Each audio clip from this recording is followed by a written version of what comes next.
Safety Committee for Thursday, December 14th, 2023. So welcome everybody. And first order of business, I think we have a guest with us today, Peter Keogh. And Sheriff, would you do an introduction, please? Yes.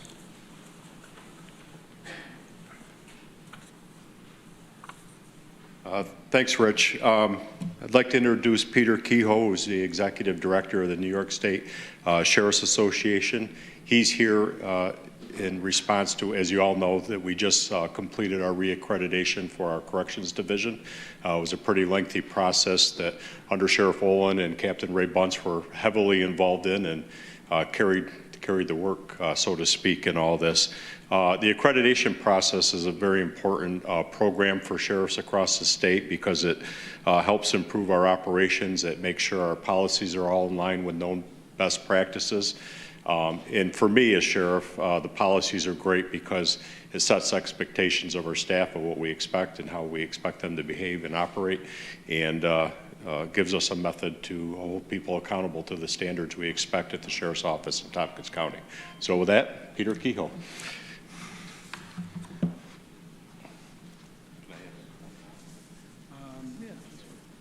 Thank you, Sheriff, and thank you, Chairman, for this opportunity. I'm here today on behalf of all the sheriffs of New York State to recognize and honor Sheriff Osborne and the Sheriff's Office in Tompkins County on the occasion of reaccreditation of the Sheriff's Corrections Division. Fewer than half of the state's 62 counties have been able to achieve accreditation of their jail, so obviously this is no easy accomplishment. And I think it evidences to you something you probably already know, that you have an outstanding sheriff and outstanding sheriff's office here in Tompkins County that are both well respected across the state. And I think they deserve congratulations and applause for this accomplishment today, Sheriff, Under Sheriff Olin, Captain Bunce, and the whole staff of the Sheriff's Office, and especially those in the Corrections Division. I think it's also important today that we do take a moment to recognize the people who work in the Corrections Division. They spend a large part of their lives locked up behind bars with some of the worst people in society, and they must keep those people safe from each other, and they must protect us from some of those people. And they also must always be mindful that some of the people in their charge are actually innocent. And they must also be mindful that the innocent and the guilty are entitled to safe, respectful, humane treatment. And I think it's a tough job that we ask these good public servants to do, and I think we owe them a debt of gratitude for their willingness to do it and to do it right. And obviously they do it right here in Tompkins County, as evidenced by this reaccreditation of the Tompkins County Jail. I think most people are generally familiar with the concept of accreditation, but I think it has many practical benefits. It's not just an opportunity to hang another plaque on the wall. It first, as the sheriff's indicated, it improves the operations of the facility, gives a standard to measure by, and to policies and best practices that are recognized across the state, across the country, really, and they're developed by experts in the field of corrections. Other benefits, I think it increases morale in the facility, that your employees know that measured by some objective standard, they're doing an excellent job, and that someone has actually taken the time to recognize them for that. Probably something that's of interest to the legislators particularly is that it tends to reduce liability and tends to reduce insurance costs, or even self-insurance costs if you're self-insured. And the main point that I think from the Sheriff's Association point of view is that it tends to increase the public's confidence in their public institutions. And that is why we spend so much of our time and resources on our corrections, or our various accreditation programs. Corrections accreditation has 166 individual components, standards and best practices. And to gain accreditation, your sheriff's office, like all that get accredited, have to submit themselves to scrutiny by an outside board of assessors that looks at operations of the Corrections Division in detail to assure that it meets every one of those demanding standards and best practices. And I'm happy to report that the Board of Assessors, which reviewed the operations here in Tompkins County, reports that you not only meet them, but in most cases exceed the minimum standards. So that I think congratulations again are in order for the sheriff, undersheriff, the captain, all those who work in corrections. And I also want to say congratulations are due to you, this committee, and to your whole legislature, and to the citizens of Tompkins County, because without your support, your moral support, and your financial support, this achievement, nor any of the other good works that your sheriff's office does for all the citizens of the county would be possible. So I want to, again, congratulate all of you for that. And then I also want to say that accreditation, as the sheriff indicated, is a difficult effort, and it takes a lot of hard work by a lot of people. But there are a few that I want to recognize in particular for their extra effort they put forth in assuring that you would meet the accreditation standards when the assessors came around to assess. So Under Sheriff Jen Olin did a great job on the accreditation. Thank you, Under Sheriff. Congratulations to you. Captain Bunce, of course, congratulations to you, and great accomplishment. Thank you. And Brenda Towner, is Brenda here today? No. And Brenda Towner, the nurse, and Corrections Sergeant Sean Hogan, both are not here today, I think. But we want to recognize their efforts too. They were very instrumental in achieving accreditation. So with that, I would like to now present the sheriff with that plaque to hang on the wall, recognizing this achievement. So Sheriff, congratulations to you and your whole office.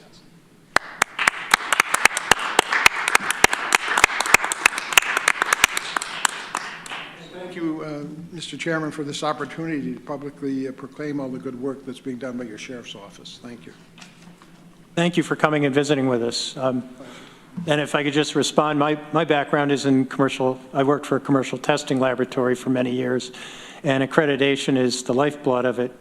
You know, and everything you said just rang true. I would emphasize just that once you get accreditation in the back of your mind, you never want to lose it, and that it represents an ongoing commitment to the highest standards. So I'm very happy that you guys put all this work in. This is really an accomplishment. So thank you. Thank you. Yeah.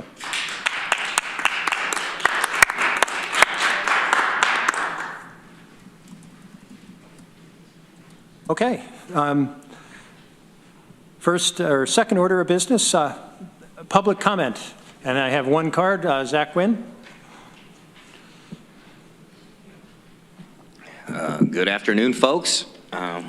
With 2024 right around the corner, and it being an election year, I'm curious if the county has a plan to deal with the inevitable social unrest that is sure to come with the presidential election and the return of Donald Trump.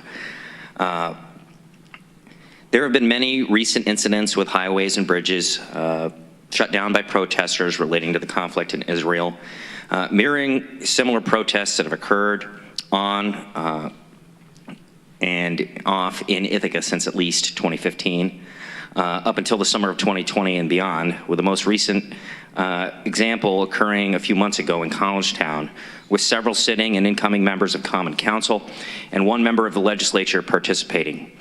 I'd like to request the Public Safety Committee make some official statement as to the appropriateness of civil disturbances like roadblocks. And in the past, I have raised this issue of unpermitted roadblocks and shutdowns of traffic. And to my knowledge, there has been no official position taken by members of this body. Policies from the city and county limit the ability of law enforcement to police these legal shutdowns of the road, essentially shielding participants from consequences. Are these shutdowns of roads and harassment of drivers acceptable behavior? What is the county plan to discourage future examples of this behavior? Who truly controls the streets, the activists or law enforcement? I have video I would be glad to provide showing a mob blocking traffic and attempting to open a vehicle's doors before it escaped, just over on the intersection of Buffalo and Cayuga across the park from this building. This activity has been going on for years, right under your noses, and I would like to know if there's a plan to manage it. Thank you. Thank you. Is there anybody else who wishes to address the committee? I would just say, if you have video, I'd be happy to look at it. Okay. All right. Any changes to the agenda? No? Okay. We have minutes from November 16th, 2023. Could I get a motion to approve the minutes? Veronica moves and seconds. Any questions or comments on our minutes? All right. All those in favor? That's unanimous. We have an appointment to the Advisory Board on Indigent Representation. This is Suzanne Rhine. Rain, Esquire, so she is a lawyer. And could I get a motion to approve that? Ann moves, Veronica seconds. Any discussion? I'll call the vote to appoint Susan Rain to the Advisory Board for Indigent Representation. All those in favor? That's unanimous. Thank you. And as we speed through our agenda here, we're up to Chair's report. I do have a couple things I'd just like to talk about. One is the conference last week on cybersecurity, which I think some of you attended. Veronica, you were there. Ann, were you there? All right. I found it fascinating to look at our community public safety issues from that perspective, and just how much risk that is out there and how that risk seems to be growing. There are things we can do about it, but it is a very dynamic, changing situation with real challenges.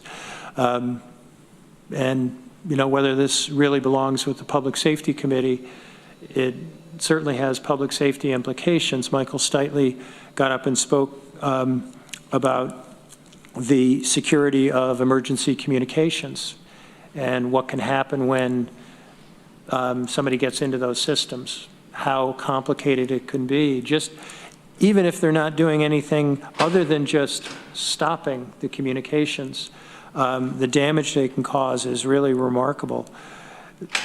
There were also instances where hackers have gotten into power supplies, into the utilities, and there does seem to be real evidence that they've managed to find their way in and probably have access that we don't know about in lots of different power plants all over the country.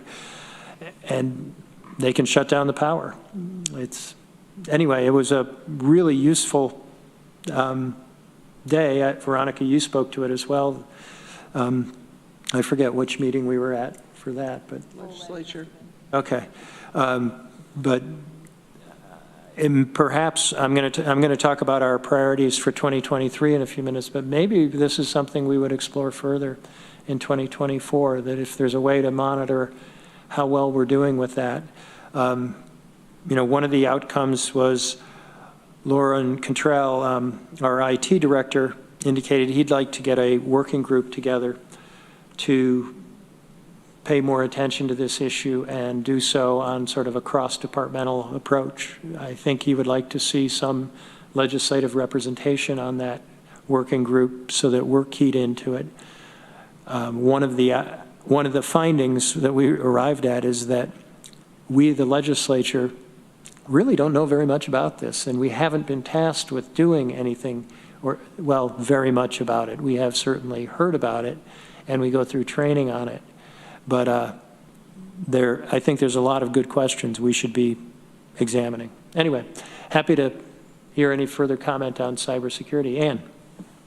Yeah, so they sent out an email, like a fake email from, I believe it was from our IT department and I clicked on it. It was in another meeting, just ending up, and just scrolled through my email real quick and wasn't paying attention and clicked on it, and And it's, so I don't know if other people have said it or just they sent it out, sporadically, but didn't see who it was. I mean, it said it was from our IT department, but then it said this big thing that, nope, you failed the test. And so just clicking on something and, going slow and we're often like going from one thing to another. So just your email alone, that I could have, done whatever, but to hear about, like, say, Suffolk County that was hacked, I mean, the whole county government, and that they were on paper, that they didn't have access to any computers, couldn't use their work computers or their internet for, I think it was over 3 months, something like that. So that was one of the things that they'll be talking about too, is thinking about in your departments, what documents would you be able to get to that you need to be able to actually function? So paper copies, could you access those? So just figure out how to store them somewhere. So anyway, it's a big process, but I'm glad we're looking at it because it's pretty scary, whether it's your personal or your work email, your personal email, or someone attacking the whole county. It was eye-opening to see the. I mean, I've learned about it before, but to see the extent now that, I could just go in and make $30 by just giving them some of my coworkers' emails, for instance. It's pretty. Yeah. It's pretty extravagant, the systems now. Lee. From an emergency management standpoint, Michael and staff would tell you that power outages are right at the top of the list as to what they plan for, and it's always been done from in the context of a major storm or a winter event or something, or something happening in the middle of summer when the temperature's up. But the fact that those scenarios could come into play through cyber breach, that's scary, and that has just an impact on all kinds of stuff, and safe roads and people being able to access help by telephone or what have you. So yeah, it's an area that I certainly wouldn't discourage you from incorporating that into the work goals. Yeah. Just, Ann, you reminded me, one of the issues that led to the real problems in Suffolk County is they had one department that just wouldn't cooperate with the other ones. And they did have cybersecurity protections, but this one department said, we know better, don't interfere, we'll do it our way. And that's where the infection came in and knocked them down. And Lee, to what you said, I know that our Department of Emergency Response was looking into what happens on the cell towers that we don't control. That all of our emergency radio communication towers have backup power, but a lot of the cell phone systems may or may not. And we were trying to determine how resilient is that part of our communication system so that people's cell phones would continue to work in a major power outage. And I'm not sure we ever got to a full answer on that, so I need to follow up there. The other part of it is voice over internet protocols for phone systems today, and it's like Verizon is out to eventually phase out all the copper phones, which have battery backups that last for a long time. But a lot of people that have Spectrum service, for instance, and their phones are connected to it, power goes out, their ability to communicate out is gone unless they have some type of a battery backup system in their house that continues to push that out. And so you have huge swaths of people that just have no communications capabilities. And the other thing is it has the potential to overload the wireless systems that are out there. So. Yeah. Veronica. Just wanted to also echo the kind of what Rich and Annie said about learning the importance of the cybersecurity work here. And also that I think a takeaway from the conference was that our IT professionals here are doing a great job, but that our organization as a whole does not have enough of a cybersecurity culture. And in particular, the policymakers and leaders, i.e. the legislators, really don't know what we are doing in that regard. So I look forward to educating ourselves and the working group that Rich mentioned. I mean, Lee, you may be an exception having been the head of 2 departments, but the rest of us, I realize there's a lot of people at the county safeguarding people's personally identifying information, and they don't let us have that. Even these advisory board applications, we get a paper copy only, it goes right in the shredder box. So this is a whole, you know, I'm underinformed on this side of the work and would like to do better. Okay. Bridget. Sure. I just wanted to add, may be a point of interest. So our IT department reports to Government Operations Committee, so I imagine this will also be a topic of interest for that committee. And beginning in 2024, you all will see a significant number of updated and new policies that relate to everything that we're talking about. So that is on the horizon. Well, I'd be very happy if we could just blame GO, you know, if there's a problem. Unfortunately, I'm on GO as well, so. Rich, take care of that, please. I'll have to do this. In one of your committees. Yeah. Okay. Well, cybersecurity. Anyway, it was a really good program. I was skeptical that a full-day program on it would be. Yeah, I thought it might be more than we needed, but it was really it held attention. Moving on, just a couple other things I wanted to talk about besides priorities. One was there was an article in the New York Times that I really think is worth trying to get at and read. It's fairly long. It's called 48 Million Americans Live with Addiction. Here's how to get them help that works. And it's by reporter Janine Interlandi.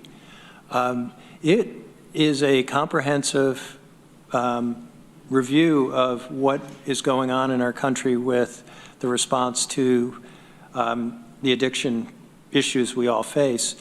And I thought it was really balanced. It talks about all the different perspectives of how people come to think about addiction and you know, what's working and what isn't working. And it does appear that there are some approaches that are working. You know, like Rhode Island is doing some very different things. And there do seem to be some fairly simple steps that could really help. Some of the things that the article talks about are things we're doing in our jail, which was really good. Although they were she was somewhat critical of Vivitrol, or at least somebody she was interviewing saying the efficacy of Vivitrol compared to buprenorphine isn't really proven, or methadone. But there's a lot of, there's certainly a lot of opinion mixed in there, but I thought it was a really good discussion. So I would recommend that as a read for everybody. And if I didn't mention it, also Corrections in Ink by Kerry Blakinger, which does feature our jail and the New York State prison system, among other things. But it's a pretty hard-nosed look at what addiction is like. So anyway, if you're looking for somebody for an upbeat Christmas present or holiday present, don't get that. Except that she makes it through, which is really, really encouraging. But a hard road to get there. I'll invite comment if anybody, I don't mean to just blather on, but did you have something? You look like you were raising a hand, no? Yeah. I didn't need to say, but I was just thinking, well, maybe that's something we can figure out how to work with HHS on too, another overlap, you know, to deal with addiction so that we're working together on that. Absolutely. It's a big enough issue. It's a health issue and a public safety issue, it seems it's both. And I think that's one of the points the reporter makes, is that a lot of advocates want to define it as one or the other, and it just isn't. You know, it's so broad and comprehensive a problem that you can't look at it in just one way. That was one of my takeaways from this article. Anyway, I did want to do a review of our public safety priorities we reviewed at the beginning of the year, and our first. So I'll just go through them. Our first one was consider capital program at jail to address needed upgrades, and we did that. You know, we certainly spent a lot of time on it. I thought we were going to get this done at the beginning of the year, but we then decided as a legislature that we wanted to get further input, and we did that. I thought that was helpful. But we've handed that on to the F&I committee. I'm a little disappointed in that I wish we had a lot more money so that we weren't trying to stage this in alignment with the Center of Government project, that we could proceed with this, because I think the need is pretty established and there would be some real benefit on a lot of levels, including what this New York Times reporter was talking about, to being able to add some real capability at our jail. But at least we're making progress, and I thought that was a good bit of work for us in 23. Lee. Came up briefly this morning at Facilities and Infrastructure, and Mike was doing a similar review of the goals for the year. And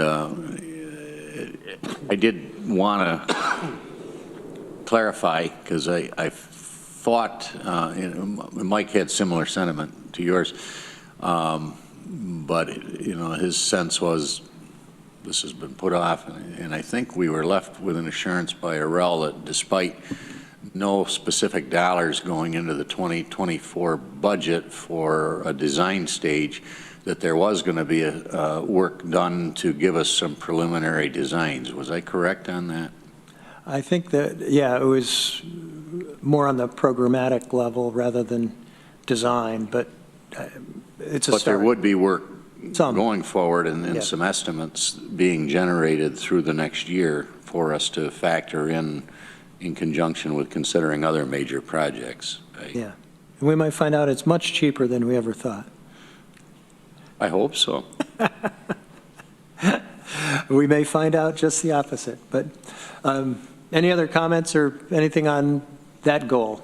I just hope it stays in an active status, and that we are actively developing the project, regardless of whether there's funding there, so that we can really make a more informed decision overall on the capital projects moving forward. Yes. Okay. The next goal we set was monitor the implementation of the Reimagining Public Safety agenda. And as you all know, back in 2021, we passed a resolution. I think it had 17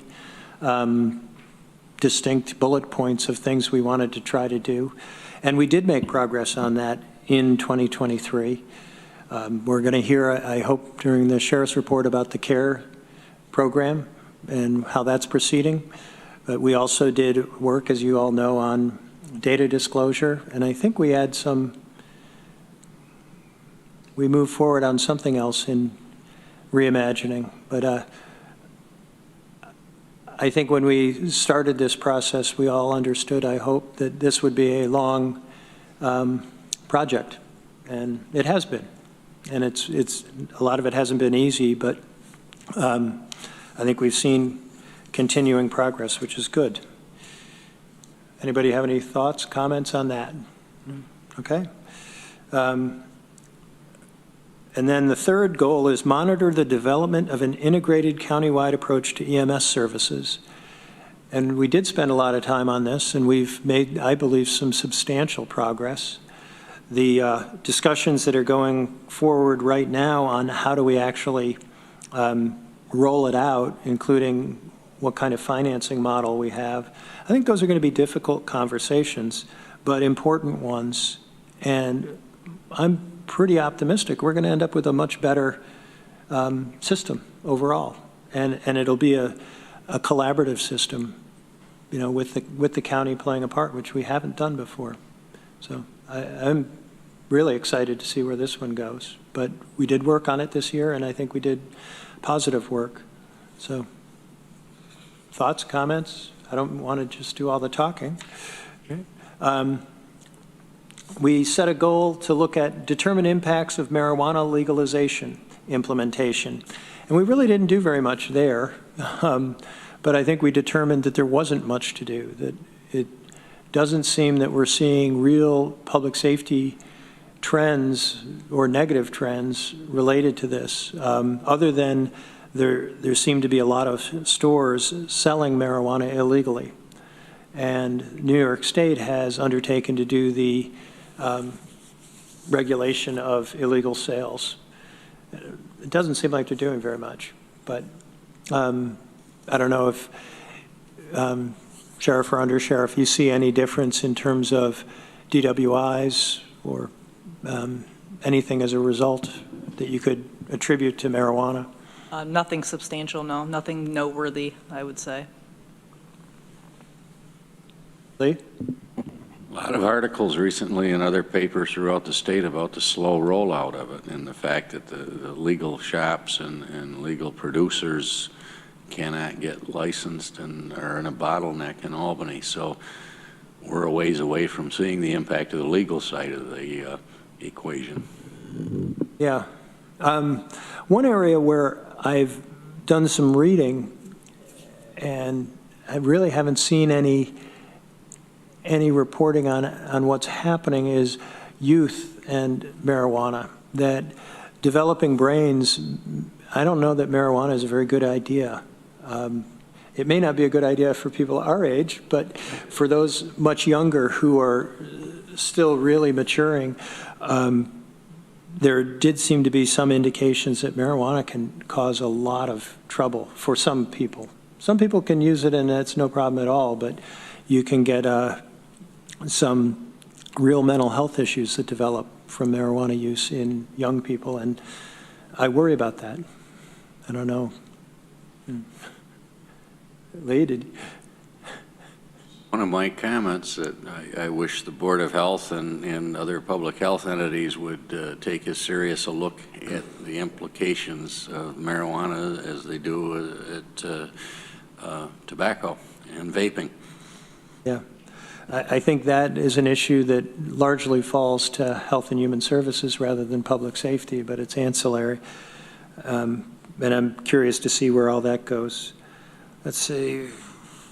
And then we had a goal of study the impacts of crime, particularly violent crime, upon individual victims in our county as a whole. We had adopted this as one of our priorities, but I don't know that we made a lot of progress on that one this year. You know, one thing that came out in the review of the data disclosure with Reimagining Public Safety is that it's hard to get that information. And, you know, perhaps we maintain this as a priority in 23 with the idea of thinking about, are there some ways to do better here in educating ourselves from crime victims, or how could we collect usable data? You know, it's... Would you restate what the goal was? Sure. Study the impacts of crime, particularly violent crime, upon individual victims and our county as a whole. You know, and this is something we should really have some quantitative idea about. Unfortunately, and I had a lot of conversations with Dan Cornell at Probation about this, where, you know, you have all sorts of issues of crime victims not wanting to, some not wanting to release any information about what happened to them, and others being very forthcoming, but trying to do it in any systematic way is somewhat problematic. Dan, I don't know if you had anything you wanted to add to that.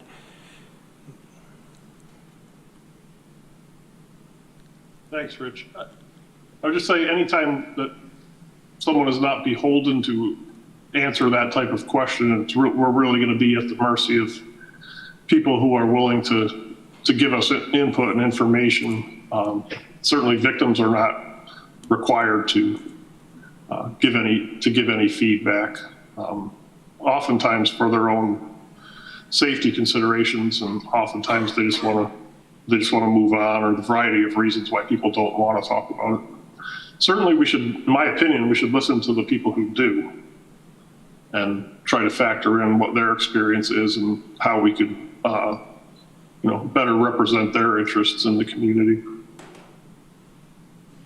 Yeah, maybe we could just be a little bit more proactive as a committee and try to invite people who have been victims of crime to come talk to us, those who are willing, and just spend a little bit of time at committee meetings hearing them. That might be a useful thing, but I'm open to suggestion there. I don't know.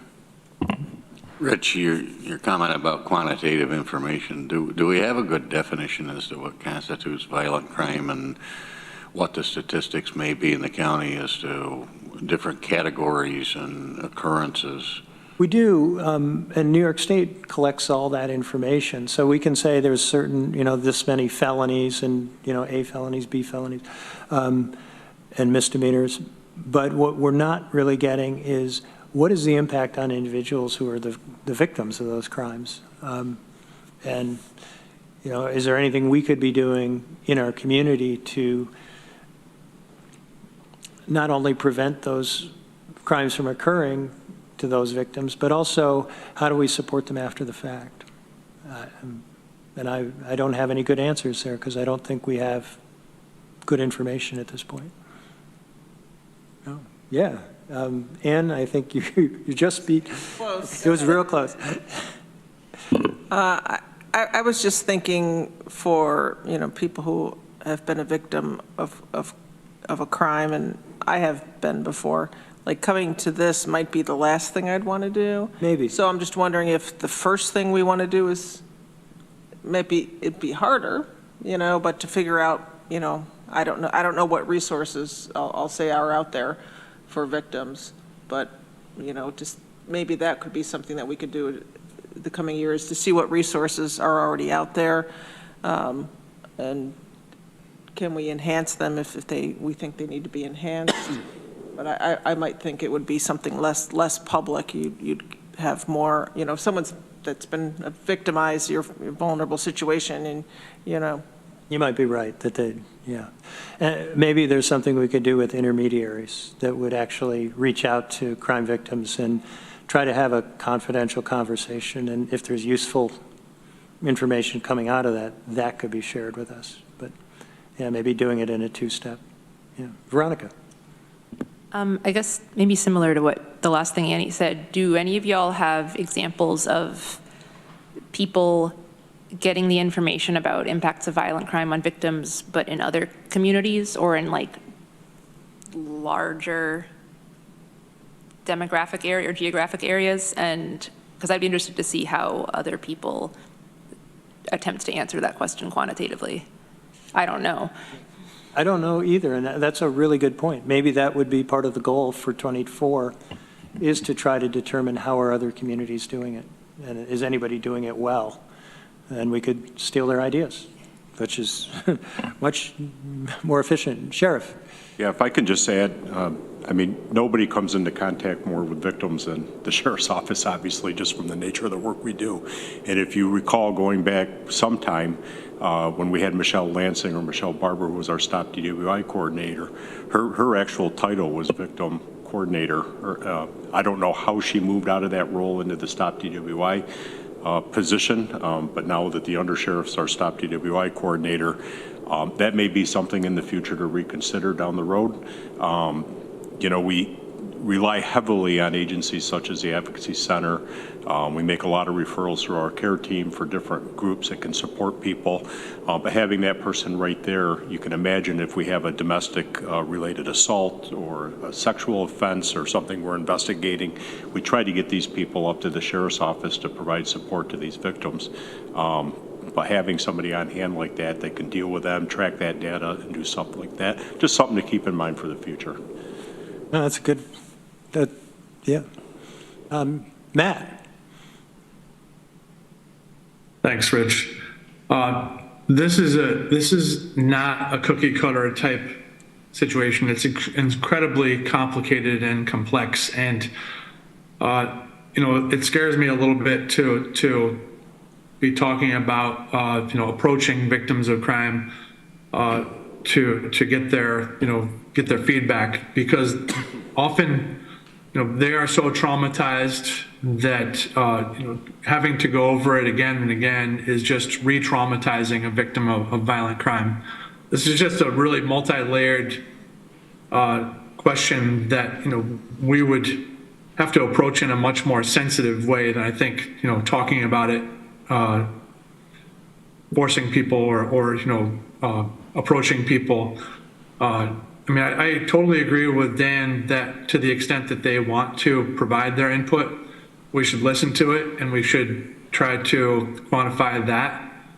But in domestic cases, it's so common that victims don't even want to cooperate with law enforcement. They don't cooperate with my office.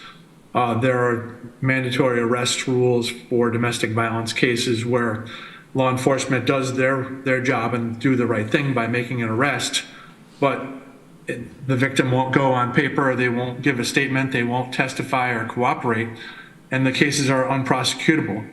So you can't count on those individuals who have been so traumatized in a very complicated domestic relationship, for example, to want to come talk to some other strangers about their situation.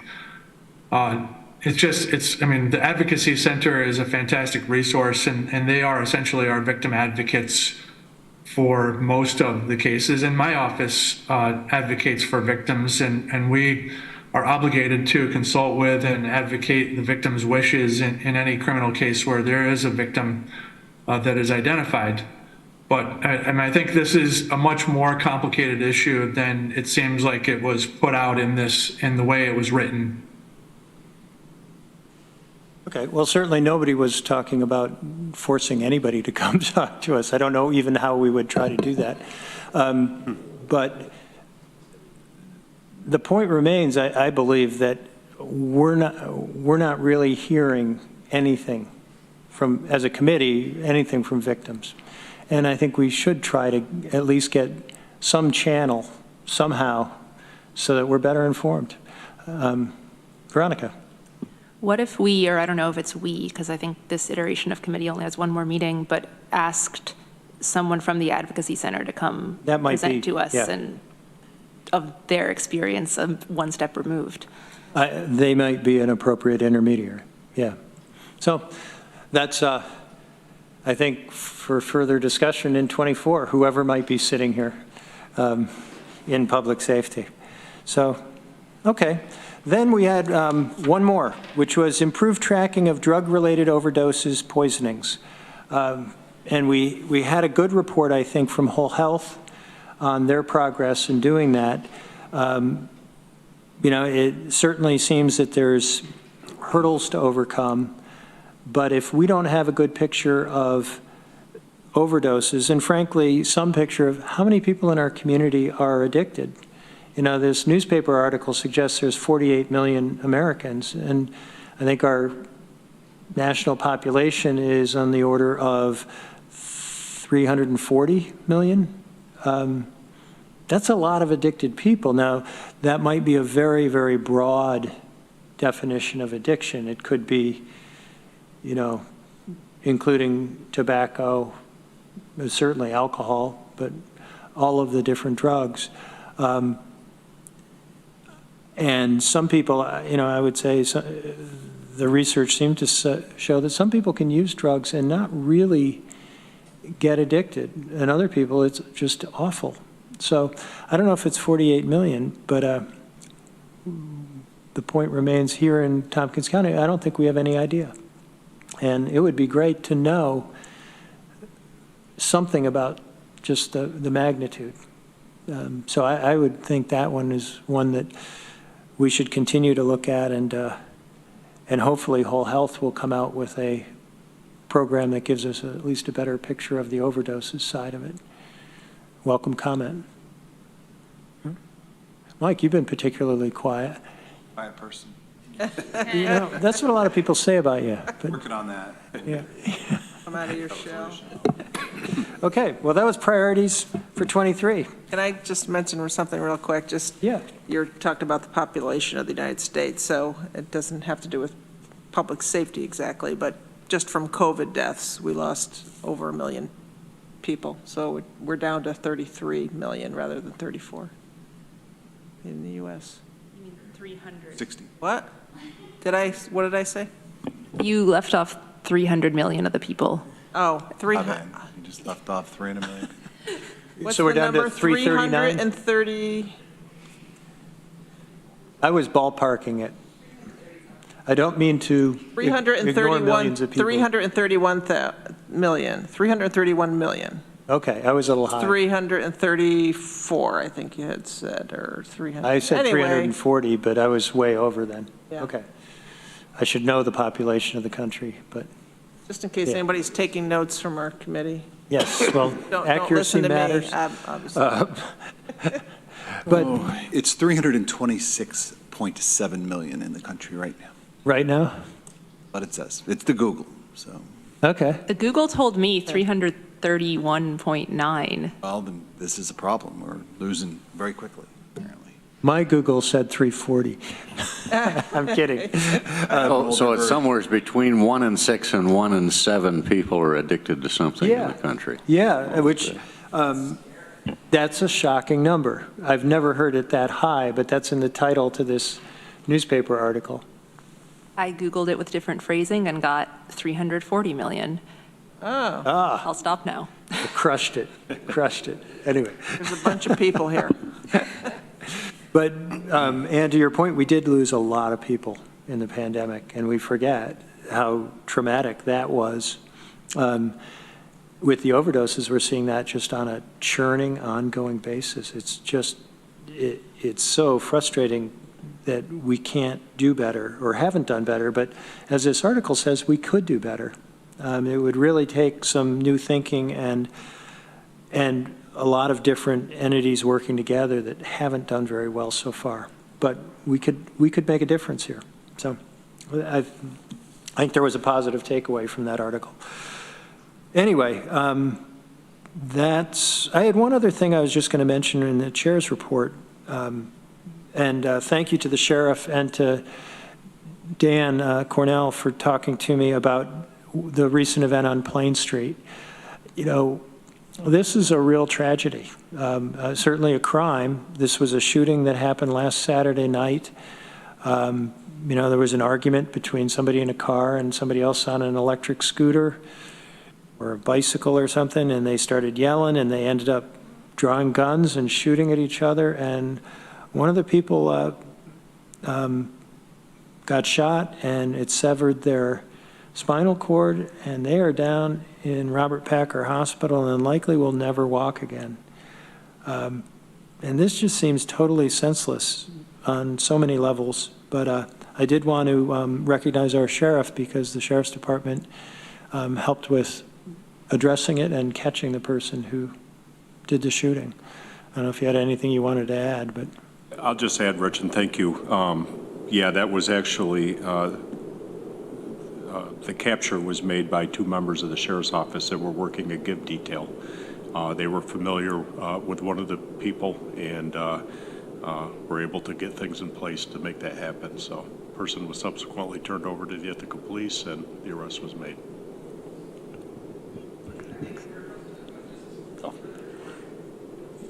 Yeah, I mean, this is something where our GIVE grant has made a difference, is that it allowed a very rapid response, coordinated response with the sheriff's deputies participating and catching the person really, really fast. So, yeah. So I don't know how much you can say on that, because, you know, with that fairly recently being approved and you know, for that money for that. So is that, can you describe, were there people like close by or people in the neighborhood, or people because they're out in the neighborhood, they were able to figure it out? And again, I don't know how much. You know, with all the able to say. agencies working together, the district attorney, probation, myself, IPD, we have, so to speak, like a list of people that we know have been involved in certain types of crimes, the major crimes. One of the people was on that list. I won't go further than that because it is in Matt's hands as far as prosecution, so I don't want to say too much. But the people working the GIVE grant, they're aware of these people. We pay special attention to the people that we know are involved in these violent crimes. And they were able, based off the vehicle description, to locate them pretty easily and make a traffic stop and get them into custody. Great, thank you. And I appreciate Derek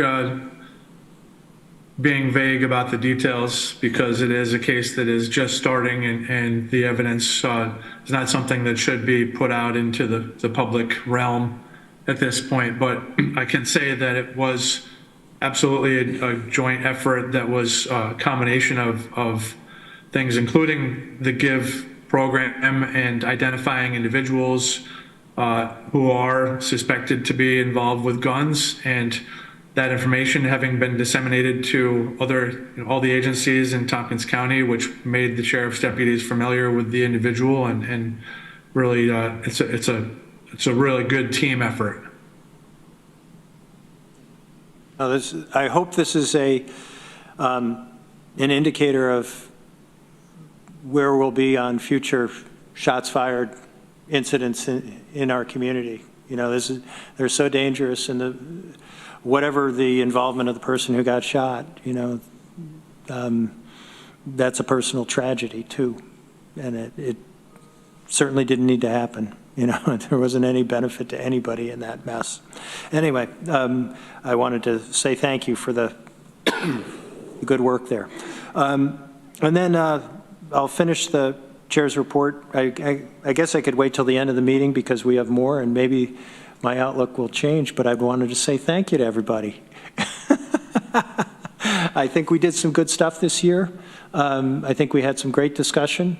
You know, it's often with a committee, you wonder, are we really doing anything at all? But we did. Not just talk, but we made substantive changes, and I think we've got some really good initiatives underway that'll carry forward in '24. So thank you to everybody. Well, thank you for your stewardship, Mr. Chairman. Well, what there was of it. Yeah, let's keep moving. Item 7 we covered with our guest, and let's move to county administration. Bridget, welcome. Thank you, Rich. I am going to share some information on our work over the past year with the Criminal Justice Alternatives to Incarceration Advisory Board. So let me just go ahead and pull this up so you all can see. There we go. Okay. So thank you, Rich, for inviting me to speak about the work over the past year. Over the past year, I've had the pleasure of facilitating the Criminal Justice Alternatives to Incarceration Advisory Board. Sometimes you'll hear CJATI, or affectionately KJADI. So thought for those of you who are not familiar or who may need a refresher, the CJATI Advisory Board is required by New York State Executive Article Law 13A. We currently have 23 voting members of Tompkins County's board, with an additional 20 partners or stakeholders who regularly attend meetings. We have a diverse array of stakeholders that do attend these meetings and provide their insight. Disciplines include law enforcement, judges, the DA, assigned counsel, victim services, reentry providers, substance use disorder treatment providers, social services, as well as elected officials. On a monthly basis, we do analyze the long-term jail population. We discuss recent trends, and we also share information and network. I thought it would be helpful to pull the purpose of the advisory board from our bylaws. So as you can see here, there are several purposes of the advisory board. We study the criminal justice system here in our county, paying attention to those alternatives to incarceration programs. We identify unmet needs and opportunities for meeting the needs, improving the system, as well as identifying potential funding sources. The advisory board is to make recommendations to the legislature, specifically this committee. I think number 4 is probably what members of the advisory board find to be most valuable, and that it is a forum for networking, coordination, and communication between the agencies and departments making up the entirety of the criminal justice system. And as I mentioned, it is required under New York State Executive Law, Article 13A, and that particular article does provide each county with a small amount of funding, and the advisory board is in charge of determining what service provider in the county receives that funding. So that is a function of the advisory board as well. Over the course of the past year, we had presentations from a number of community partners. I've highlighted some of those here. They included Mona Lita Smiley from the Community Justice Center, the work of the CARE team from our Sheriff's Office and the whole health department, the LEAD program, Keaga Health Systems with a particular focus on their pending Crisis Stabilization Center, county treatment courts, the Jail Renovation Working Group, as well as alternatives, OAR, Opportunities, Alternatives, and Resources, and College Initiative Upstate. We also received, as I mentioned, on a monthly basis, regular report outs from our jail administrator, the DA, assigned counsel, probation, Reach Medical, as well as our reentry caseworker. Another highlight of this past year is we did put out an RFP for that funding that I mentioned that comes from the state. And through that process, we again selected College Initiative Upstate to continue to receive the funding and support their work in getting folks who have prior justice system involvement engaged with pre-college preparatory courses. So we often hear from them in the progress, and that's a fantastic program. So halfway through the year, we had discussed the need for really getting an understanding, an updated understanding of what alternatives to incarceration programs exist in the county. So thankfully, Rich actually took it upon himself to create what we're calling sort of an inventory or flow chart. This is just a snippet to give you a graphic of what it looks like. I'd be happy to share that document after today's meeting. But really it walks through pre-incident, incident, arrest, arraignment, pre-trial, trial, post-trial, as well as post-incarceration. So it's several pages that lists the breadth of services that exist here in our county when we're looking at the entirety of the system and where folks may be entering the system and what services are available, like I said, sort of across the process itself. Very helpful document, and thank you to Rich for putting it together. I'm looking at it thinking graphic design is well, not... Well, that's okay. You know. We had a lot of great discussion about this. It offered the group an opportunity to refine it, identify maybe where they fit into the sort of the flow chart as it is. We also noted in here, you can't quite see, but there's some status updates on some of these. Some of these are not yet up and running. Some of them are in process. Some of them are pilot programs. So I do think, well, maybe not flashly, it does give us a nice summary of what we have here in our county. So from that, Rich also came up with these really fantastic questions that helped facilitate discussion for 6 months, essentially, the last half of the year. So those questions are listed here. They look at, do we have gaps in our current ATIs? Are there redundancies in our ATIs? Are they effective? Are they cost effective? Beyond recidivism, that's something that we talk about a lot in terms of measuring their effectiveness. Are there other means of measuring the effectiveness of these ATIs? Are they coordinated with each other? Are they talking to each other? How can we measure that coordination? And do our ATIs help the whole person? So again, these were questions that we took to each meeting, and we really had an opportunity to hear from everyone present, their feedback in these different areas. The 3 questions that I highlighted in red, I think we spent the most time talking about, so looking at redundancies, and then how do we measure the effectiveness of the ATIs, as well as how are we coordinating them. So from the discussion, I believe that we came away with these 3 focus areas as we move into 2024. When we talked about redundancies, one of the areas that members of the advisory board felt like could benefit from a closer look is the area of outreach worker programs. We do have several outreach worker programs working in our county. And when I say outreach worker, I mean specifically those that are working with folks who are maybe in the encampments, homeless, you know, sort of on the streets, maybe they're experiencing crises. How are they overlapping? Where are their gaps? And how can we better enhance coordination for those efforts? That was an area that our previous homeless service coordinator was looking at, and I think we got some good information from some of the surveys that she had done, but I think there's further work to be done, particularly in that area. And then we spent a lot of time talking about how we can better coordinate the efforts around data How can we measure impact of ATIs, further identify areas of need, and improve transparency? And again, just talking further about how we can better enhance coordination between the providers. I think there's a lot of room for further discussion and more tangible ideas as to how we build some of these things out, but I just wanted to highlight that those were the, I thought, the themes that came out of our discussion. So that's all I had. Quick summary. Please, Rich, feel free to contribute anything else. Well, I would say thank you to you for facilitating the Kajati meetings. I think it's a great advisory board in a couple different ways. One, we're getting some input here, but just getting everybody into the same Zoom room to share information. There's just a lot that goes on behind the scenes, and I think a lot of follow-up conversation.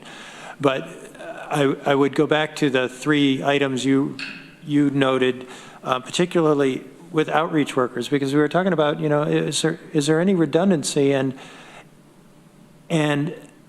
people were talking about different things, but just about everybody on screen said, oh yeah, here, we're really fragmented because we have like 17 different outreach workers in different agencies with somewhat different missions. You know, they don't have common reporting lines. There is cooperation between some of them for some purposes, but maybe not for others. And that there wasn't any kind of unifying vision about what should we be trying to accomplish through our outreach worker program. I thought that was a great part of the discussion, and it went on at some length, that people really had strong opinions there that we could do much better. And I think there's been some other discussion about that from non-CJATI directions. So I'm hopeful that that's something we'll look at further. But anyway, I'd welcome anybody else who had comments. Lee. Just a question. What do you consider impact? What's the definition of that? Is it meaning reduced jail population, or is there a linkage to overall public safety? Are we seeing declining crime rates, for instance? Yeah, so that's actually the exact question we were discussing. We often point to recidivism as being sort of the key measure of success, if you will, or impact. But one of the questions was, are there measures beyond that we should be looking at? One of the questions was around impacting the whole person, and how do we measure that? So I can't give you a firm sort of this is how we would measure success, because the group is still having those conversations. Was that fair to say, Rich? Yeah. Yeah. And I think the consensus worked around, we certainly want to look at recidivism, but, you know, you're really not, is that really winning to say they didn't come back to jail? Did they get, you know, the health issues addressed that they needed to? Do they have housing? Do they have employment? You know, are they back in school, or, you know, are they going in a positive direction? You know, and again, the discussion was something drove these people to become involved with the criminal justice system. Have they reset direction? You know, and recidivism is built into that. If they're not coming back, that's great, but, you know, are they doing all the things that would make it highly likely they're not coming back? So that's impact. It gets pretty gray, but. Yeah, no, all great things and yeah, good measures to see. I just hope broadly for the investment of the many millions of dollars and all the efforts that we're also able to establish that our community is safer for this as a result of that investment. Yeah. Yeah. So this, to me, is one of those yes and things that I often say. But first, I wanted to just mention, because we lost the outreach workers through Family and Children's Services, right? So I imagine that's going to be part of the 2024 goal, is trying to either monitor that or figure out if they're going to do it again or someone else is going to do that again, you know, or to provide those workers. Yes, yeah, so thank you for raising that. So we are in the process of working with Whole Health, the City of Ithaca, and the Downtown Ithaca Alliance to put together an RFP for a new provider, and that provider would combine both the rural outreach worker program as well as what was previously called the community outreach program, which was focused in the city. So it will be a comprehensive outreach worker program provided throughout the county with a focus in the city, 2 workers, and 2 workers focused outside of the city. Okay, great. Sure. And I also wanted to mention, this would be the yes and part of that, especially coming from the housing summit and talking about prevention, if you can do prevention for people before they become homeless, and the same thing for addiction, and I would imagine it's probably the same thing for people who commit crimes, you know, if you can prevent that from first happening, because if you're homeless, you're more likely to become homeless again. It's harder to become unhomeless once you are home. You know, addiction, same thing. Once you've become addicted, it's really hard to stop. Even, you know, it's very common for relapse. So I would imagine the same thing. So I'm just wondering if that's something we want to take a look at, of what, you know, what are we doing, again, what are we doing already, you know, for prevention in the community, and maybe that's something I would suggest maybe for next year for the goal, just to look at that and then to see if there's something else we could be doing. Yeah, certainly in my poorly graphic flow chart, you know, there's pre-incident and there's all sorts of youth services examples. But yeah, you want to look at what is an ATI comprehensively. I believe that you want to do things so that people never get near the system, if you can. So sure, we could be looking at that. I think that might be an interesting priority for 24. Yeah. Anybody else? Well, thank you for doing that. Absolutely. Thank you all for participating. Thank you. Okay, and anything else from county administration? Nope, that's it for today. Thank you. Okay, let's keep moving. We have our sheriff with us. Welcome. Thanks, Rich, and thanks again to everybody for accommodating Peter Kehoe from the Sheriff's Association. That was a big project for us, and we're glad to get that behind us, and I'm sure Under Sheriff Olin definitely is, because between that and the care team, those are her babies, I'd say. I think I mentioned it before, but we've also made large strides in our road accreditation for our law enforcement side. We have an assessment set up coming up this summer. That's even more difficult because it's not through the Sheriff's Association, it's done through the Division of Criminal Justice Services. A lot more standards, a lot more policies, things of that nature, and the examination process, I imagine, is much more difficult as well. I think I mentioned before also, you know, I've seen this attempted at the Sheriff's Office going all the way back to, you know, 2001 with very degrees of success. So it'll be nice to finally get that checked off. Rich, you mentioned the work on the jail. That was a topic of discussion, as you know, and probably heard through other committees. A lot of work has been going on up there now, which has been very nice. Having just rehabbed a home for the last 5 years, it's really nice now that this has moved into my work environment. So we've worked through no ceilings and all this stuff, and but facilities has done a really good job coordinating all of this. As any construction projects go, you know, you watch them install one part of something and then realize they don't have the part to finish it, and so that sets aside, they move on. But it has had a positive impact on the workplace, and people are excited about some of the changes that are going on there. I mean, you take into account like just a little kitchenette area, you wouldn't think is a big deal, but to employees, it's definitely a positive change in their work environment, so we appreciate all that. One big training event we just had, which will probably end up in our next month report, there was a 4-day de-escalation training put on through the Department of Justice. That was opened up. It was sponsored by our agency and opened up to all law enforcement in Tompkins County, so there was a large turnout for that, and that's a positive thing. On a fun note, URO was up, and a bunch of them met with me a couple weeks ago. They're going to help us in the spring get our jail garden project back up and running. That isn't a new thing, but it did go into a state of disrepair during COVID. As a result of COVID, we didn't have inmates out there working it. It's all overgrown. So they brought in a lot of experts in the field of gardening and farming and had all kinds of great ideas. And we just had a bunch of dead leaves dropped out there and tarps laid down. So in the spring, they're going to come back and help us get that program up and going so we can generate some food, get the inmates out there working in the garden, giving them something to do that's positive for them, and also providing some food for the jail, which will be nice. Last thing I got is the care team. I know, Rich, you and I talked about this quite a bit. I'm sure everybody saw the video we put out. That's had a tremendous amount of support from the community. I knew it would be, but it's been even more positive than I imagined.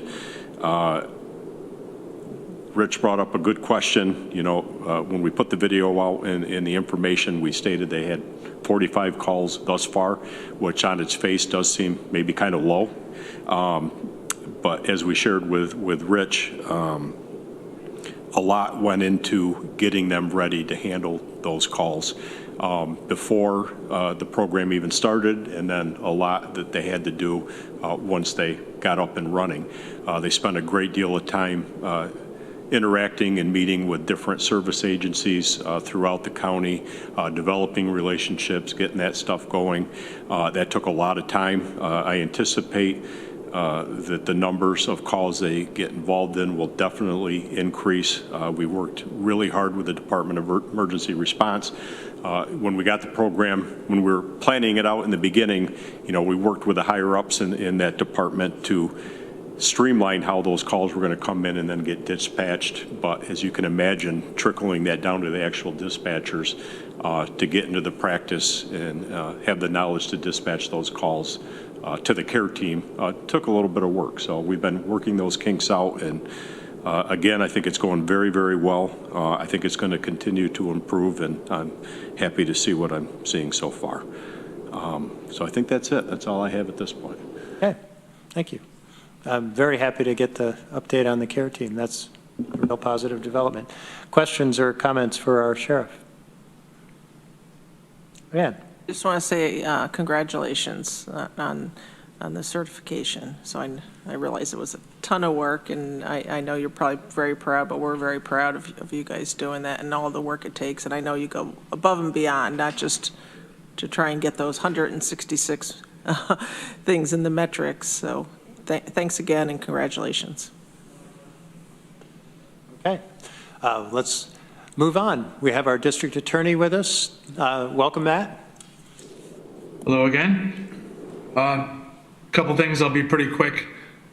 I did want to talk about the launch of the DA's data dashboard. It is up, it's running, it's available to the public, and the website can be accessed through my DA's office website, or you can go to www.tompkinscounty.ny.gov/DA-dashboard.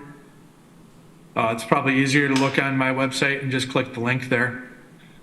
But I encourage anybody to go look at it. And if you have feedback or thoughts or questions, please contact me.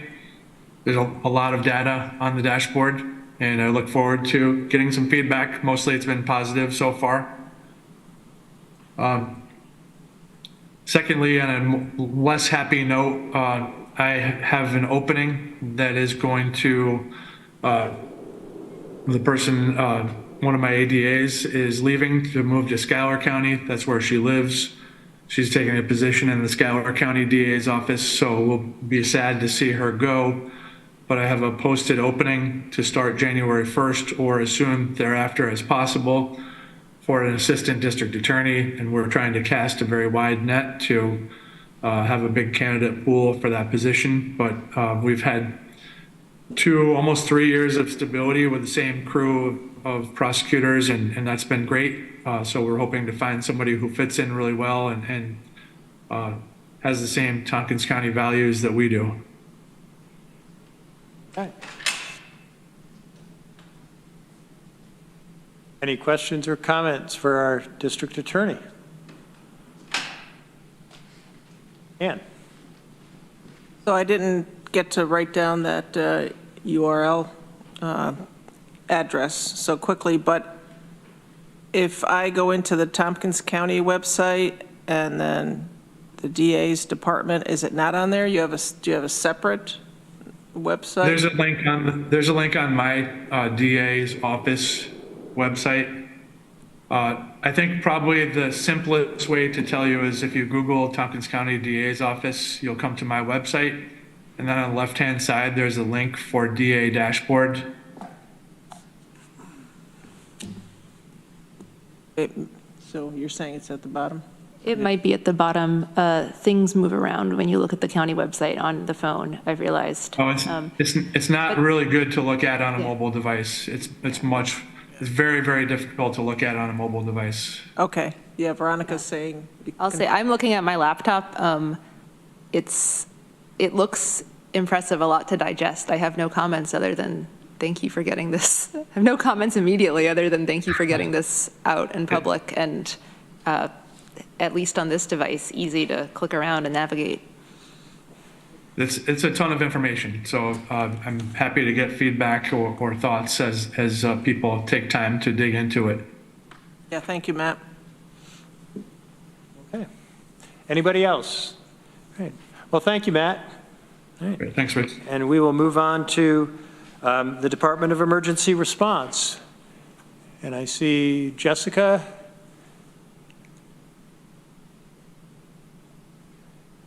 Hi there. I'm homesick, so been working from home, so as not to get anybody else sick.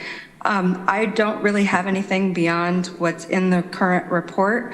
I do just want to call out a couple of things that we have been very busy attending trainings and putting on trainings. We had a citizen preparedness corps training in Groton for about 48 people. The next one, I believe, is going to be in the city of Ithaca, January 20th. Hopefully we'll have a big turnout, being that it's downtown. I believe it's at Calvary Baptist Church. We also held a National Weather Service Skywarn Weather Spotter class. 24 people attended that, which is a huge number for that class. And several of our employees, Danielle and Joe, have attended critical incident stress management training, as well as a variety of other trainings, including some that the Sheriff's Department has been putting on. So everything else, I think, has been in the report. If anybody has any questions, or if Danielle or Joe want to jump in. Mike is out on a family emergency, so.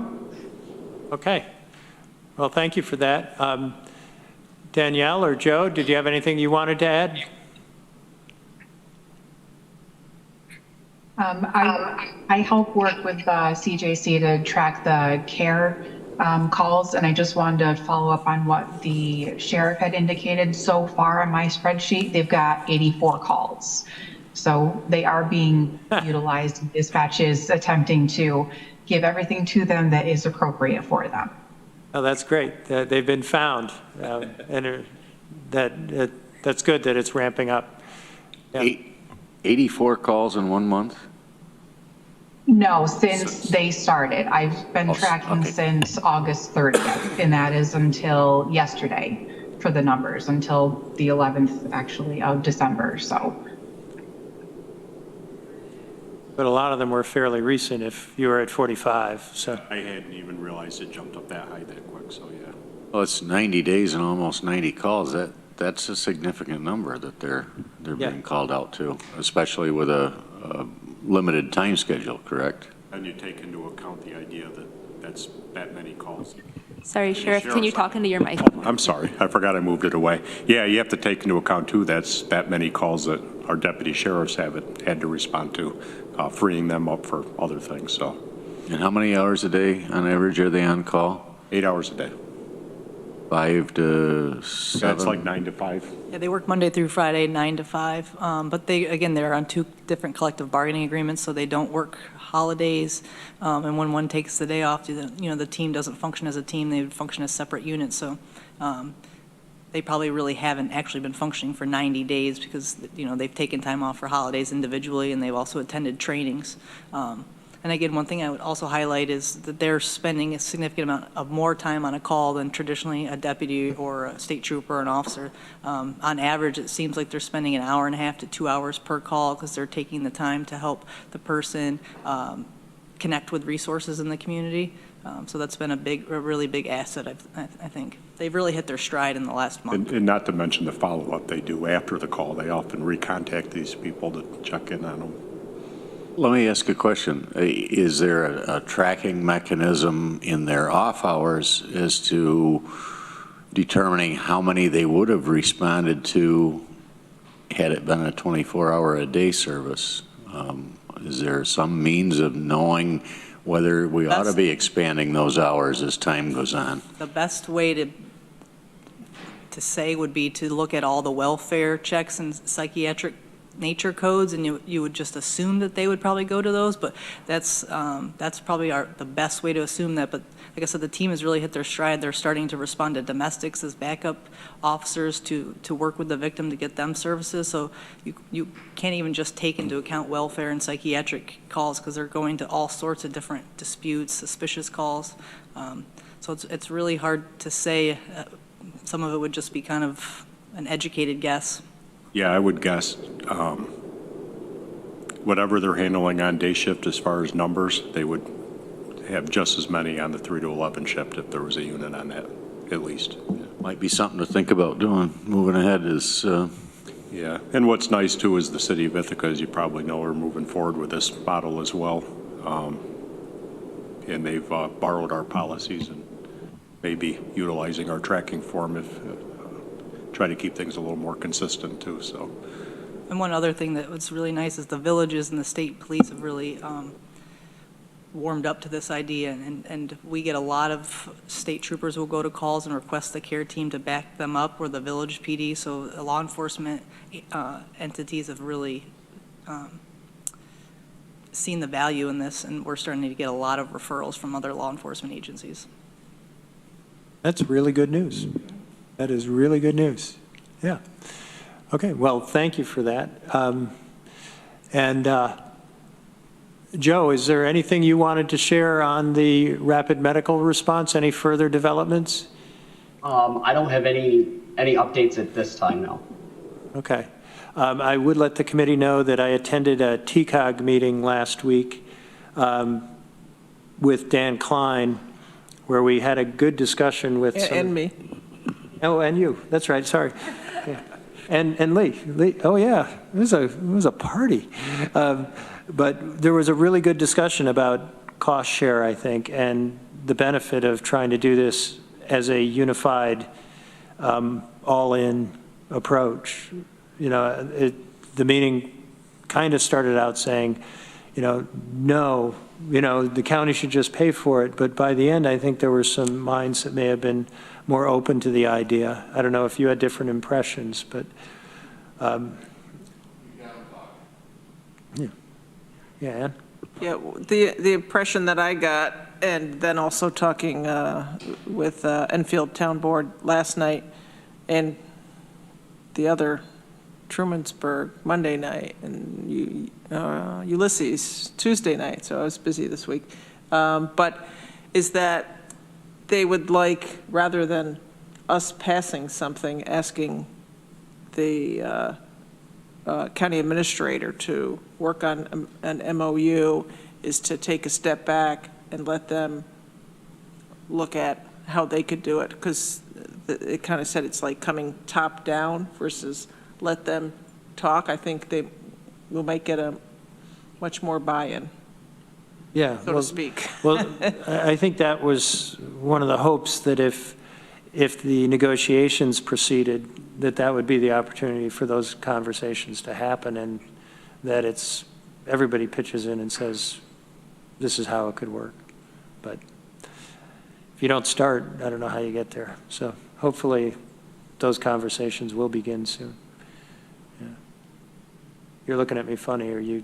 Well, what I'm saying is, I got the sense that instead of us passing something to go ahead and do it, is to give them time to work on it, give them a few months at least, you know, the municipalities to have some conversations to figure that, and then, you know, versus top down. Yeah, I guess my view is that it's highly unlikely we're going to get cost share in 2024. But for us to That say, ship sailed, yeah. to say we're going to do this, I think we have to recognize that it'll continue in 2025. And I, as one of 14 legislators, would feel far more comfortable if we had some sense when we pushed the go button in 2024 that there was at least a real good faith idea that there would be agreement on how this would work in 2025. That's the purpose of the negotiations, as I see it, is get those conversations started. So we can get some feedback when we're going to have to vote to take money out of contingency if we want to start this in early 24. Otherwise, we sit on our hands, which I don't really like as an option. Yeah, as long as it wouldn't delay its start. I mean, when do we anticipate that this is going to start in 2024, the rapid medical? Well, let me ask Joe Milliman. If the legislature said we're ready to go, how long do you think before you could start the engines? So the only processes that we have left are we're working with a couple of options for a medical director. Once we have chosen a medical director, the county lawyers and the hospital lawyer for whichever hospital that medical director works for will have to work through their contracts. And I think that's going to be our biggest holdup, depending on how long they take to do that. Once we have a medical director, I can submit all the paperwork to the region. They meet once every other month. So as long as we get it in before the deadline of their next meeting, their next one coming up is about halfway through January. Once the region has approved it, we send it to the state and we should have an answer back within a week or two. Okay. So best case scenario, we could be ready by the end of January, more reasonably, probably closer to March. Okay. I mean, the issue I see is that we haven't funded this yet. We funded half of it, and we've got the other half sitting, waiting. So we as a legislature would need to take action. And that's what I was saying, is I'd feel less comfortable taking that action if we didn't have any idea whether this is workable in 2025. I'd like to have that conversation with the towns and know that we're working towards something solid for the next year. Before, to have it all figured out of what we're going to do in 25, just to say we're going to start the conversation, and then, is that what you're saying? And then we authorize the rest of the funding? I would certainly like to know that the towns, in broad concept, are agreeing that there would be some sort of joint funding mechanism. In some measure, it could be Dan Klein's proposal, it could be something else, but that we know what it is. And if it's towns don't pay anything, you know, I'd like to know if that's really their position before we take money out of contingency. I mean, I'm one of 14, so I could lose that vote, but that's where I'm at. Lee? Two things. So it looks like you'll be adjusting the resolution going to the board Tuesday nights that wouldn't reflect having an MOU in place by January 1st, but rather at a point where we approach contingency. Is that what I'm sensing? I think that's probably right. Yeah. Okay, so I expect we'll see something Tuesday that looks a little bit different than what we were looking at last Tuesday. And then the second question would be for Joe, timeline, ability to hire EMTs. Do you have a list ready to go, or can Human Resources produce one and have candidates for you by March 1st, for instance? Yeah, so I worked with Jess and Mike, and we got the job description ready to go. It's been submitted back to HR, and now we're just waiting for the go-ahead to be able to post that. I think we could probably have them ready in January if we absolutely had to. So I think March is definitely a doable timeline. We were hopeful to have it done and posted before the first of the year, but it doesn't look like that might happen. So it'll probably be the first week in January when it gets posted. Okay, so somewhat a parallel process versus a sequential one, which is good.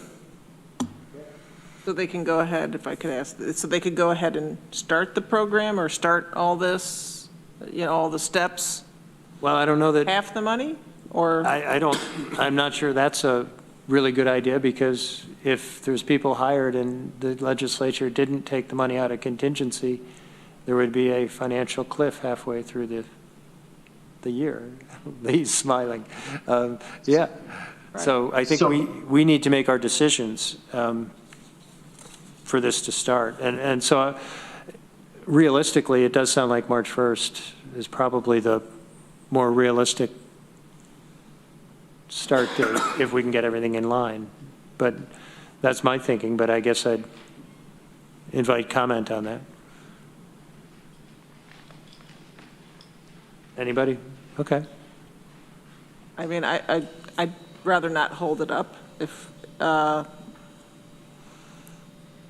we're looking at possibly municipalities chipping in for 2025. So. Right. You're saying you don't want to start it. I would don't like want to commit the funds to start it until we have some framework for this. I'd like to have some commitment from the towns on what they're willing to do in 25, so at least we'd know what we were committing to as a county. Just even in principle, saying, yes, we would participate in cost share or we won't. So then we'd know.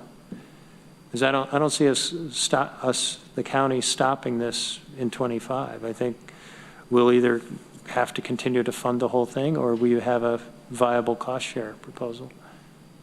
Veronica. It sounds like this is not what y'all think is going to happen, and I haven't watched that TCOG meeting, but if the towns were to say tomorrow that, like, hey, we don't want to fund this, no how, no way, not going to happen, what would you want to do? I would want to just say, bummer, but let's go ahead with the whole program as planned and the county will just pay. Yeah, I think that's where we take a vote, and I could certainly lose, but that strikes me as deeply unfair to the residents of the city, who in any scenario will pay half of the cost through their county tax, but would be paying just the same as anybody else in the county where the benefit is actually received. We can have the argument about that, but I wouldn't like that outcome. I think they're receptive to the discussion. I just don't think we're going to get a yay or nay or anything definitive within a couple of months. Maybe not. I'd like us to try. That what bothers me about not just committing to moving forward and that's the discussion. Taking the swing at it at contingency time, but as you point out, you're hiring people based on 6 months funding versus a full year's versus extending. Yeah. Ann? Thinking TCOG doesn't meet again. They just met last week, so they don't meet again for 2 months. So, because it kind of sounded like maybe a first step for them would be like doing some working group to, outside. Then they could meet more often than every other month, which they do have other working groups and committees that do that. But it's going to take us 2 months to even get them to start. I mean, as you're hearing, I would just like to get going on this because it's a I don't think anybody wants program that we're ready to go soon. I agree. I'd like us to move forward, but here we are. We'll bumble through. So anyway, let's keep going. Thank you, Department of Emergency Response. I did have one comment. On page 26 of the packet, I always look at the call stats and the 5-year average. And particularly, I look at overdose poisonings, and it's showing a 5-year average of 0. So it looks like something's gone wrong there because it hasn't been 0 in the past. And I wish it was 0 as a 5-year average, but it might be worth looking at that, what happened with the statistics. Numbers. Anyway, not a big deal.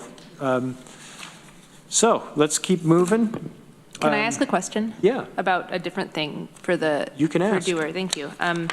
This is lower stakes, but the bit about the county employee emergency alerts test, I'm curious just because this came up in chatter at the cybersecurity workshop. What are you expecting in terms of the response to them?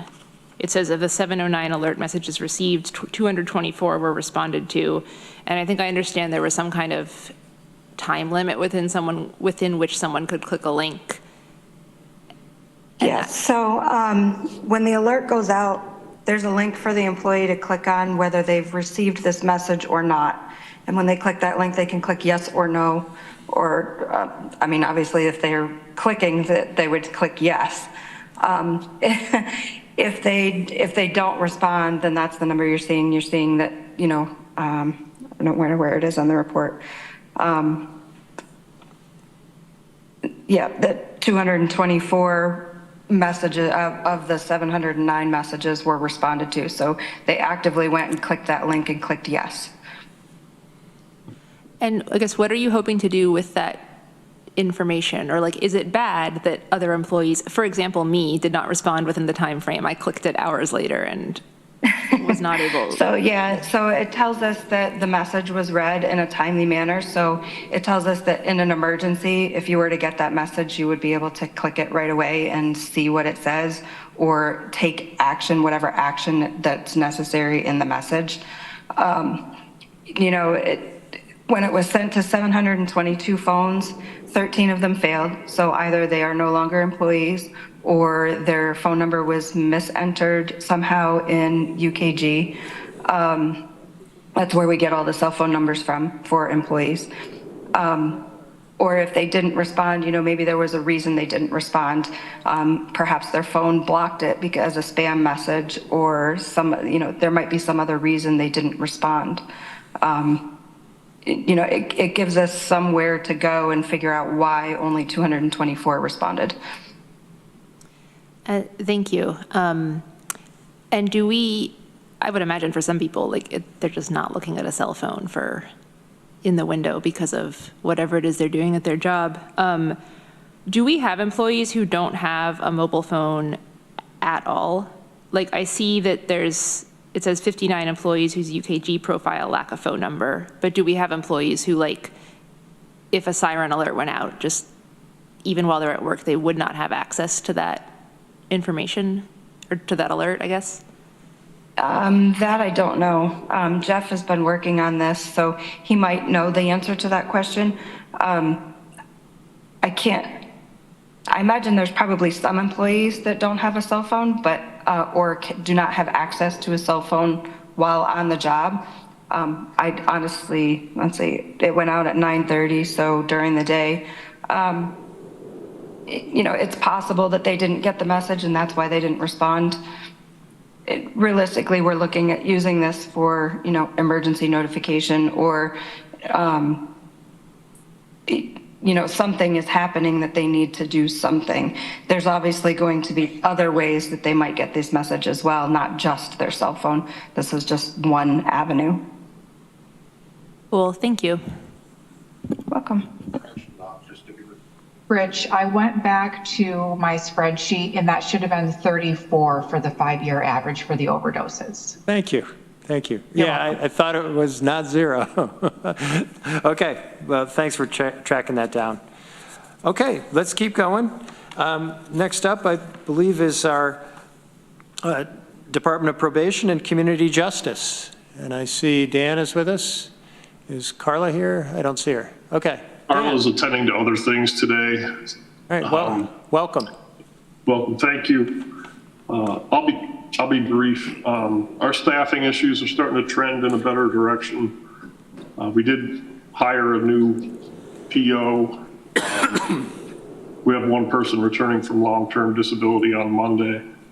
And we have another set of interviews for the second vacant PO position the first week in January, so we're looking forward to filling those.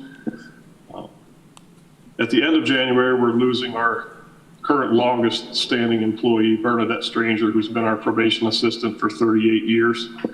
She is going to be retiring at the end of the month. She's been a huge, huge asset to this department for more than half of her life and almost my whole life. So we'll miss her, but we've got a good list canvassed to be interviewing to backfill her position. And we'll be looking to be back up to full strength here in the first quarter of 2024. Just wanted to talk briefly about the Cops, Kids, and Toys program. They're culminating their toy deliveries this evening. They serve 370 families and over 800 children this year.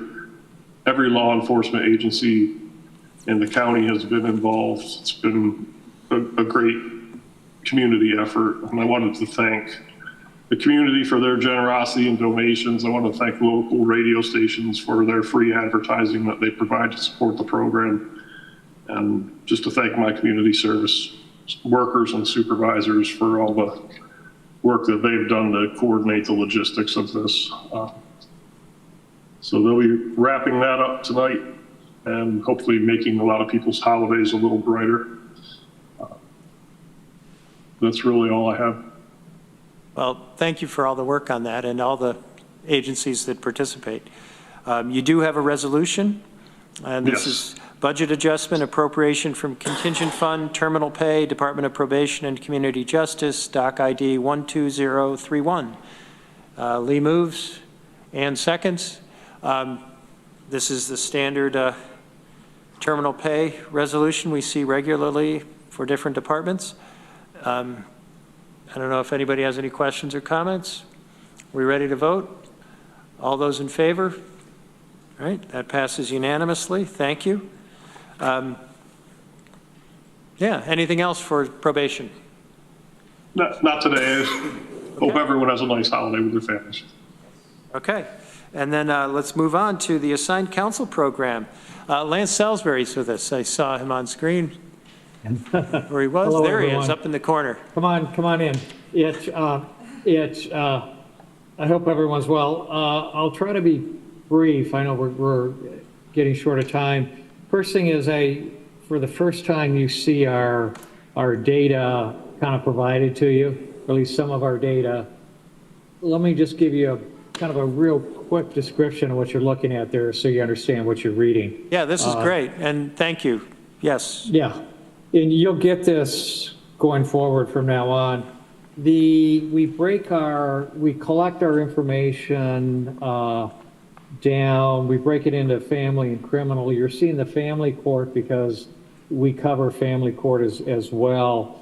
And these are new cases that we're getting, that we're assigning attorneys to, and you're seeing it, the first sheets, you see our monthly stats. December is just 1 week. Next year, you'll see our yearly totals on that. And you're on page 34 of the packet. That's correct, right? Yes. Sorry, I was looking at my own sheets and not your This is the 2023 types of cases monthly stats. Yep. I'm going to pull it down so I'm with you. That's correct. What you're looking at there.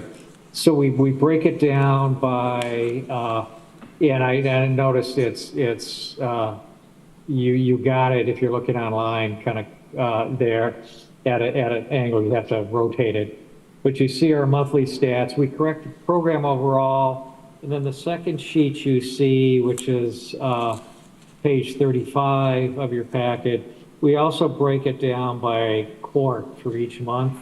So you see the various courts. That helps you track where our caseload is coming out of. Family court, of course, is all in county court. And it's pretty typical. Ithaca City Court has always been our largest court, followed by Lansing and Ithaca Town Court and Dryden are typically the other major courts we have criminal cases in. And then we also break it down. We do that, and you're seeing the monthly totals there, these next sheets. And I gave you from June through December, so you'd have a 6-month running total there. We collect it by week for all our case types and for all our courts. So you can look at, you know, and try to identify trends. You can see what's going on with us on a monthly basis and weekly basis and types of cases. Basically, just so you understand the two categories, the first set of categories are family court that I know this committee doesn't really look at that much, but types of family court cases. Then you have our criminal cases that are broken down by the 5 levels of felonies. Our misdemeanors are broken down by category as well. The misdemeanor levels, violations, and then violations of probation, violations of parole, appeals. Specials are, what we call specials are, for instance, district attorney's office may have a witness they need to interview who may potentially be a co-defendant in a serious matter. They may contact us, say, can you assign someone to this so they have representation during this cooperation process? That's what we call a special. That's just how we kind of categorize it. Every once in a while we get what we call a non-mandate, which is example of that. Recently we had a town court call us. They had a serious local code violation that could have created significant jail time, and someone with some mental health issues. So the judge wanted someone assigned in that case. That's what we call a non-mandate. We normally don't cover local town or city violations, except in special circumstances where they're looking at incarceration. And then you see our others. We track denials too. That's part of for the staff, that's our internal, reporting. A denial is where we denied someone an attorney because they didn't meet the eligibility requirements. On that, we track those. It's part of the workload for the staff in terms of they have to go through the application process and work with them on an appeal. So that's kind of the basics of what you're seeing there. If anyone has any questions, feel free to jump in. The other Actually, Lance? Yeah, go ahead. I'm sorry. Let me make sure if anybody does have, I had one. FEI, is that family early intervention? That's family early intervention. That's new for us. What we're allowed to do now in cases of neglect where the Department of Social Services may be looking at removal of children, we're allowed to assign, we have a grant, a state grant for that covers it. We get to reimburse those costs. We assign an attorney, and then what you don't see here, we'd assign a case manager, maybe investigators. Typically, you're trying to move someone, address the issues prior to the removal to see if the attorney, the family, and DSS can come up with a plan that keeps people out of court and works at resolving whatever issues, has pulled DSS in. It's new for us. This is only in the last year. Yeah, and you see it's just kind of ramping up. Hey, Lee, did you have something? Yeah, just a question. 1,794 cases through the first part of December. Are those aren't 1,794 individuals, are they? Are some of these duplicated across there, Lance? Some of these are duplicated. For instance, we do by case. So let me explain how we assign a case. If an individual gets arrested and charged with 6 sets of charges, that's one case for us. And we assign by the highest level. That's one case. Now, if that same person then picks up new charges in another court, that's another case. So let's say I get charged with DWI. That's one case, and I come into assigned counsel, that's one case. Then I go out and I drive when my, license is suspended because of the DWI, I get arrested. That's a second case. So that's how you'd see it reflected there. So it is, it's not 1,794 discrete individuals because, for better or worse, a number of our clients tend to, if you're suffering from drug, alcohol, mental health issues, it's easy to accumulate a cluster at one time. And so you'll get a bunch of cases with this. And would multiple court appearances throughout the year reflect in each of those months' volumes? No, we don't track court appearances. All this reflects is assignments, the initial assignment of a case. That's good to know, assignments. Yeah. Thanks. Yeah. I appreciate the information. Sure. Okay, anybody else? The other thing we're working on providing you is additional information. It's going to go to the dashboard, but I'm thinking we'll provide it to you on a quarterly basis. Is kind of discrete information on resolutions and so forth. That'll be on the dashboard. But I think, we could do it monthly, but I think it means less to you than seeing it quarterly. And then, semi-annual, annual, so you can see trends, which I suspect you're more interested in, is what is our thinking now at this point. I think that's right. Yeah, and quarterly, I think would give us a good picture. So, yeah. Lance, I really appreciate the work you put into this. This is a big step, and I think this will be really useful to us. Yeah, well, it's really, I have to be honest, it's really the staff. So I'll take credit, but as you should. I scanned it and emailed it to you. So that's my, frankly, my input there. Just a couple other quick things, and I'll get off. One is we had attorneys had a good result at a trial recently. For me, we spend a lot of time working with the attorneys, and I talk about all this great grant money we get. That was kind of a resolution we were working with attorneys in terms of keeping their training, their skills up to speed, and providing expert witnesses.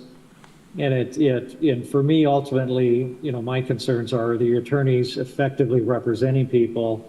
If so, then results or whatever a result is. But it was nice to see people effectively use their training and the resources we're providing them on that.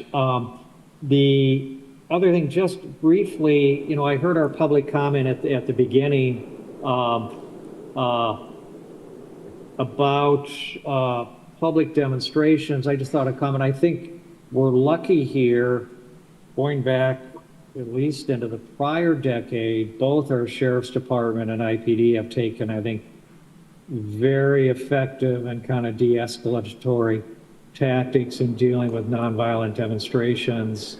I think particularly we had on the Commons pre-pandemic, we had, I think, over justice reform. We had two competing groups, one included Proud Boys and some other people, so there was potential for conflict, and I think that the community, everyone should appreciate the work they put, how they process these things and try to avoid unnecessary conflict for nonviolent stuff anyway.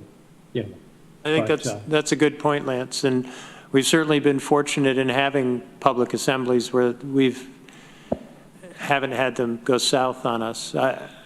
I think the speaker is right that we're going to see some real challenges in 2024. Yeah. People seem very anxious, and we'll see where all that goes. But so far, it seems like we've done okay. Yeah. That's it for me. I've taken up enough of your time. No, this is great. Thank you, Lance. All right. I believe we've come to the end of our agenda and our year. Is there any final comment anybody wants to make? Any last public safety wisdom? Mike, you've been quiet. I already called you on it. Get to the next year. All right. Be safe out there. Be safe out there. Good one. Yeah. Okay. Well, once again, thank you, everybody. I think this has been a good, productive committee this year, and I appreciate all the work everybody did. So I would entertain a motion to adjourn. So moved. Okay, all in favor? There we go.